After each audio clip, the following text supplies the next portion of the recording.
S dash frame को S frame में रूपांतरित करने के लिए ये इक्वेशन है, एस फ्रेम को एस डैश फ्रेम में ट्रांसफॉर्म करने के लिए ये इक्वेशन है।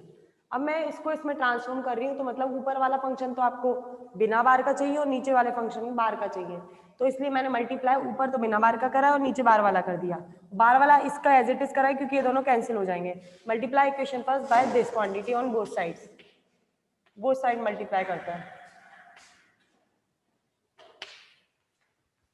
पहले इसमें करते हैं डेल एक्स के del X bar J multiply A bar J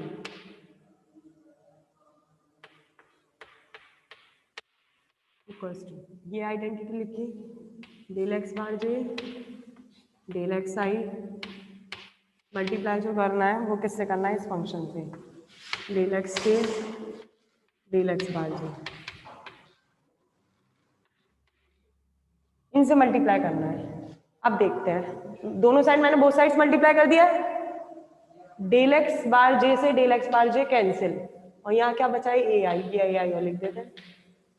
ये डेल एक्स बार से del X bar J cancel हो गया, कैंसिल हुआ तो क्या बचा, डेल एक्स के del X bar J into A bar J equal to, यहाँ क्या बचा है डेल एक्स के over del X I, del X के ओवर डेल एक्स आई, क्या बचा ए आई।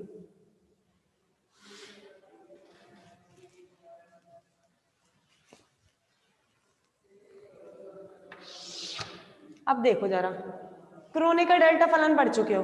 क्रोनेकर डेल्टा फलन होता क्या है, Kronecker delta function delta I J जो होता है उसको लिखते हो आप del X I over del X J, यही होता है क्रोनेकर डेल्टा फंक्शन। अब यहाँ पर क्या है डेल एक्स के ओवर डेल एक्स आई, अगर यहाँ पर डेल एक्स के ओवर डेल एक्स आई है तो इसे क्रोनेकर डेल्टा फलन में चेंज कर सकते हैं, क्या लिख सकते हैं डेल्टा के आई, ये लिख सकते हैं इसे। तो मतलब ये वाला फंक्शन जो है वो क्या है आपका क्रोनेकर डेल्टा फंक्शन, और इसे क्या लिख सकते हैं डेल के आई। आ जाओ, डेल एक्स के del X bar J into A bar J equal to, ये फंक्शन क्या है क्रोनेकर डेल्टा फंक्शन, इसको लिख सकते हैं डेल के आई, और संग में क्या चल रहा है आपका ए आई। अब देखो, अगर मैं ये फंक्शन 1 बना दूं तो मैं जो लेके चल रही थी, जो मुझे निकालना था कि इधर तो आपका एस फ्रेम आ जाए और यहाँ पर एस डैश फ्रेम, ये ट्रांसफॉर्मेशन हो जाएगा। आइए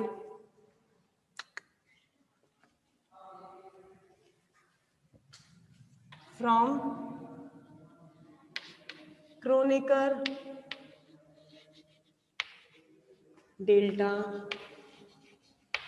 फंक्शन, क्रोनेकर डेल्टा फंक्शन हमें पता है क्या होता है, del K I equals to del X I over del X K. मैं इसकी वैल्यू 1 बना रही हूँ, 1 इसलिए बना रही हूँ क्योंकि ये हट जाएगा तो केवल यहाँ एस फ्रेम रह जाएगा, यहाँ एस डैश फ्रेम हो जाएगा। यहाँ पर क्या था, केवल एस डैश था, वहाँ एस था, तो इसके साथ कोई क्वांटिटी नहीं थी, ऐसे यहाँ केवल एस रह जाएगा और एस डैश में चेंज हो जाएगा। तो इसको 1 बनाना है, इसको 1 बनाने के लिए आपको क्या करना पड़ेगा, के इक्वल टू आई। अगर के और आई बराबर हो जाए तो Kronecker delta function del X I किसके बराबर हो जाएगा 1 के। ये तो आप पढ़ चुके हो क्रोनेकर डेल्टा फंक्शन के अंदर, अगर के और आई वैल्यू बराबर हो जाती है तो क्रोनेकर डेल्टा फंक्शन की वैल्यू क्या रहती है 1, तो इस फंक्शन की वैल्यू क्या रह जाएगी 1। आइए अब इसमें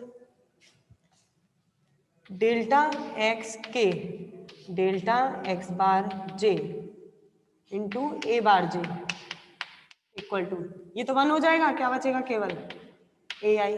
रिजल्ट क्या निकला, A I is the function of delta X, और के की जगह क्या माना है हमने आई, तो इसके फंक्शन को किससे हटाएंगे आई से रिप्लेस कर देंगे, तो del X I over del X bar J A bar J, ये आपका कन्वर्जन आ गया एस फ्रेम का एस डैश फ्रेम, ये तो एस हो गया और ये हो गया आपका एस डैश।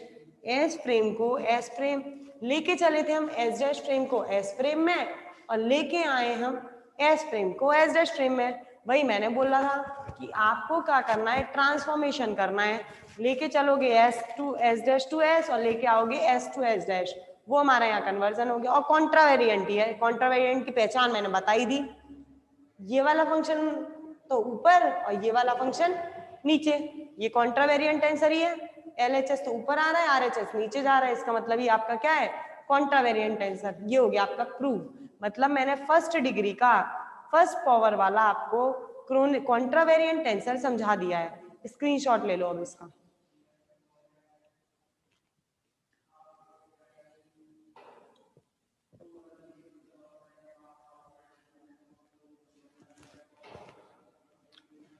चलिए अब डालते हैं सेकंड पावर। मैंने फर्स्ट डिग्री करवा दी है, अब स्टार्ट कर रहे हैं सेकंड डिग्री। चलिए टॉपिक यही वाला रहा है कॉन्ट्रावेरिएंट टेंसर का, इसमें भी आप 2 लेंगे। आप 2 डिग्री का पढ़ रहे हो तो अभी तो आप AI ले रहे थे, केवल 1 डिग्री, J लिया I लिया, एक एक डिग्री ली। आप 2-2 डिग्री ले लेंगे, JK ले लो, IL ले लो, कुछ भी ले लो, लेकिन आप 2 डिग्री लेके चलोगे और पढ़ोगे वही कॉन्ट्रावेरिएंट टेंसर ही। आइए स्टार्ट करते हैं सेकेंड डिग्री के लिए।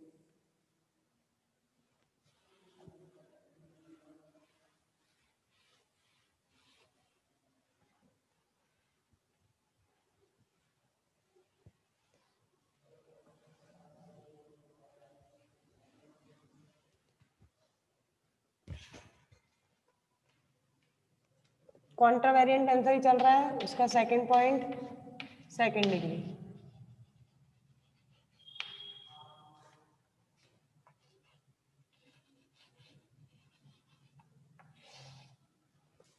सेकंड डिग्री पढ़ रहे हैं, फिर वही 2 फंक्शन लेंगे, एक एस फ्रेम में और एक एस डैश फ्रेम में। पहले हमने एस फ्रेम में AI लिया था, अब ले लेते हैं AIJ, क्योंकि सेकंड डिग्री है तो 2 डिग्री पढ़ना ही है IJ। पहले एक थी तो केवल AI था, अब सेकंड डिग्री है तो AIJ ले लिया। अब एस डैश फ्रेम में ले लेते हैं इसको, पहले AJ लिया था, अब ले लेती हूँ A बार डैश में और 2 डिग्री लेनी K और L, ये हमने इसके अंदर ले लिया। फिर मान लिया ये AIJ जो है वो फंक्शन किसका होगा, x1 x2 x3, तो इसको लिख दिया xi। फिर A बार KL फंक्शन किसका होगा, x1 x2 x3, इसको क्या लिख दिया, xi। ये आपका एस फ्रेम और एस डैश फ्रेम में निकलाया। अब मुझे कन्वर्जन पढ़ना है एस डैश को एस में। आ जाओ आर्टिकल स्टार्ट करते हैं। एस डैश फ्रेम को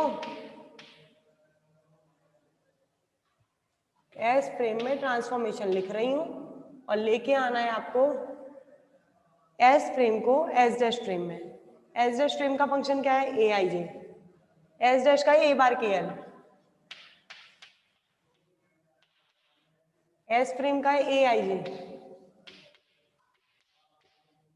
चलो कॉन्ट्रावेरिएंट टेंसर क्या बताता है, ये वाली चीज ऊपर ये वाली चीज नीचे, डेल x बार, और पहला K है तो K, और डेल x, इसमें पहला I है तो I। दूसरा आ जाओ, डेल x बार, दूसरा क्या है L, और इसमें दूसरा क्या है J, डेल x J। ये गिवन है आपको इक्वेशन फर्स्ट। यहां तक क्लियर है सबको? कुछ बच्चों जवाब भी दे दिया करो, मुझे पता तो चले कुछ समझ में आ रहा है नहीं आ रहा है, मैं क्लास में बोलती जा रही हूँ बस। ये क्लियर है कॉन्ट्रावेरिएंट टेंसर सेकंड का? ओके, ये सेकंड डिग्री का है। सेकंड डिग्री का है तो K ऊपर I नीचे, L ऊपर J नीचे, ठीक है। चलिए अब इसको कन्वर्ट करके लाना है, ये एस डैश में था ये एस में था, अब कन्वर्ट जो करना है वो करना है एस को एस डैश में। अब देखो रिजल्ट लिख रही हूं मैं दोबारा, रिजल्ट क्या आने वाला है, स्क्रीनशॉट ले लो अगर लेना हो तो, मैं अदरवाइज इसका वो करवा रही हूँ। फिर रिजल्ट लिखती हूँ, आंसर क्या लाना है मैं आंसर लिख देती हूँ, फिर सॉल्व बाद में करेंगे अपन लोग। आंसर तो हमको पता रहता है क्या आने वाला है, बस तरीका करना होता है हमें कन्वर्ट करने का। आ जाओ,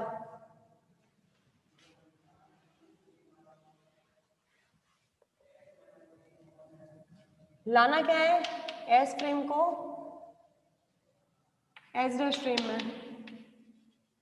एस फ्रेम में फंक्शन क्या था, ए आई जे, एस डैश में क्या था, ए बार के एल। लगाओ कॉन्ट्रा वेरिएंट आंसर, क्या होता है, इधर वाले ऊपर इधर वाले नीचे, तो यहाँ आ जाएगा डेल एक्स आई और इसका है del X bar K, del X जे, डेल एक्स बार है। मतलब रिजल्ट जो आने वाला है ये आने वाला है और लेके जो चलने वाला है अपन ये चलने वाले हैं।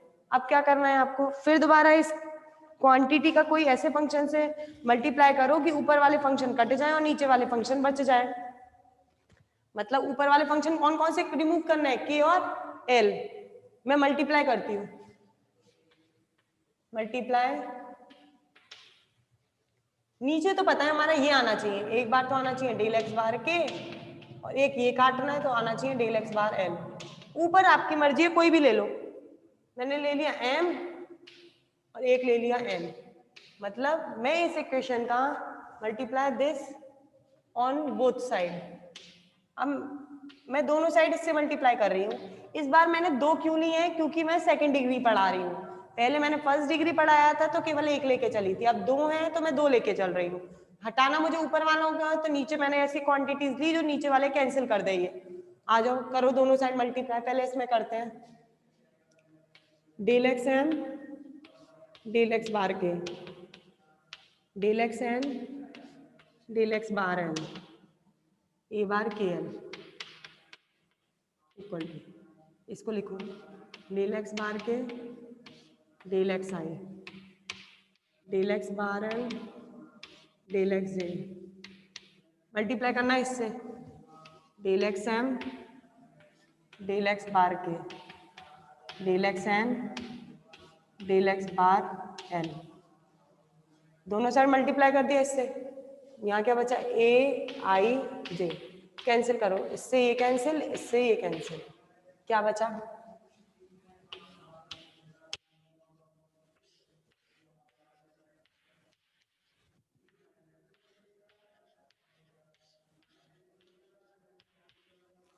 ए bar K L equal to, यहाँ बचा डेल एक्स एम और एक बचा डेल एक्स एन, नीचे बचा डेल एक्स आई और यहाँ बचा डेल एक्स जे और ये बचा ए आई जे। अब देखो ये दोनों फिर दोबारा क्रोनिकल डेल्टा फंक्शन बन गए। आ जाओ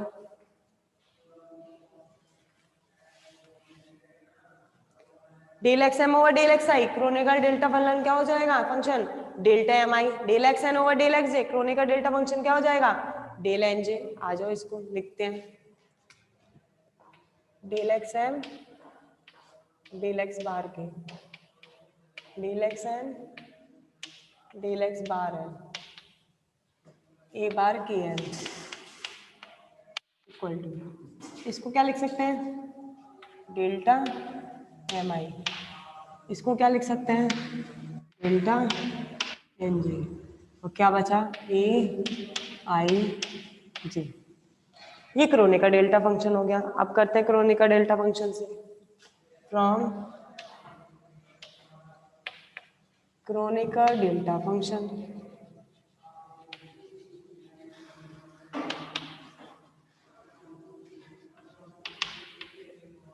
डेल्टा एम आई क्या, किसको रिप्लेस किया डेल्टा एम आई से, del X M over del X I की जगह ये रख दिया और delta N J delta X N over delta X J की जगह ये रख दिया। अब मुझे इन दोनों को वन वन बनाना है। वन करने के लिए आपको फिर वही कंडीशन लगानी पड़ेगी, क्या, एम बराबर आई एन बराबर जे रखिए, एम बराबर आई और एन बराबर जे। अगर ऐसा हो जाता है तो डेल्टा एम आई कितना हो जाएगा, ये दोनों बराबर होते ही Kronecker delta function one, delta N J क्या हो जाएगा, दोनों बराबर होते ही क्रोनिकल डेल्टा फंक्शन वन, तो ये दोनों वन वन, बचा क्या, ये क्वांटिटी। आ जाओ डेल्टा एक्स एम, एम की जगह क्या रिप्लेस किया है, आई, तो delta X I delta X bar K, N की जगह J delta X J delta X bar L, A bar X L A bar K L equal to, ये तो वन वन हो गए दोनों, क्या बचा यहाँ पर ए आई जे, तो ए आई जे बराबर क्या आ गया, delta X I delta X bar के delta X J delta X bar L, और क्या आया संग में इसके ए बार के एल। ये आपका कन्वर्जन निकला आया, किसमें निकला, ये तो आपका एस फ्रेम में हो गया और ये आपका एस डैश फ्रेम में हो गया। लेके चले थे एस डैश को एस में, निकाल के लाए हम एस को एस डैश के अंदर, और ये किसके थ्रू कराया हमने, with the help of Kronecker delta function.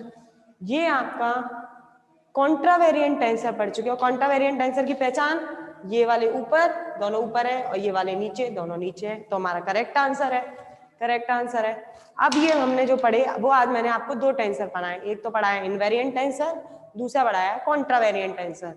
कॉन्ट्रावेरिएंट tensor के हमने दो तरीके से पढ़ा, एक बार पढ़ा फर्स्ट डिग्री से, एक बार पढ़ा सेकंड डिग्री से। थर्ड से भी पढ़ सकते हो, फोर्थ से, जितने से आप निकालना चाहो उतने से निकाल सकते हो, लेकिन सिलेबस में आपको केवल 2 डिग्री से पढ़ना है, फर्स्ट डिग्री और सेकंड डिग्री, इसलिए ज्यादा निकालने की जरूरत नहीं है, अपन इतना ही निकालेंगे, बहुत सफिशिएंट है।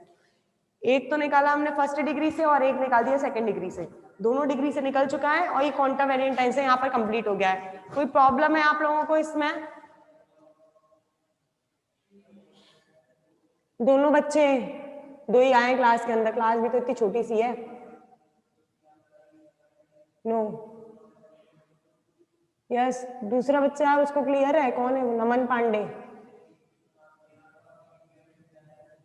नो प्रॉब्लम, चलिए ठीक है।